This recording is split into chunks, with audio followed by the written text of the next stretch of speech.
you would expect there to be a pressure, but quite often you're not really aware of being influential on other people until you're sort of further on in your career, and by that time, maybe you're being influential on a new generation of people, but you won't hear about that for another 5 or 10 years. So you're never overly aware of it at any given moment. And I don't really think that you. I went through a period of being a bit worried about it. Sort of mid '90s, I started to read a whole load of stuff about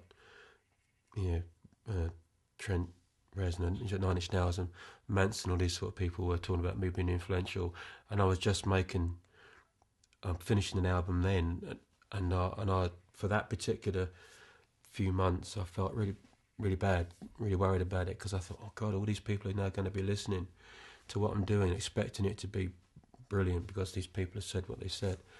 So that was a bit daunting for a moment, but then you kind of just get on with what you do and you don't think about it much anymore. And I'm sure that would be the same for Depeche Mode. They have their own identity and their own sound, and it's progressed and evolved over the years.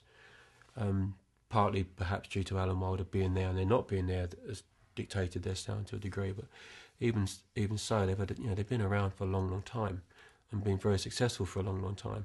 So I'll be very surprised if the fact that they're influential on others limits them or bothers them in any way at all. It's something to be proud of, really. But if you're confident about what you do and about where you're going next, and you still have a love for it and a passion for what you're doing, then there's no reason that you should ever stop coming up with good songs. You might not get the same opportunities to present them, perhaps, but from a songwriting point of view, if you can write songs, and if you are always interested in what's coming, and if you are interested in technology and what it can offer you, and wondering what you're going to do next, rather than repeating what you've done before, then there's no reason you just can't keep going and going and going.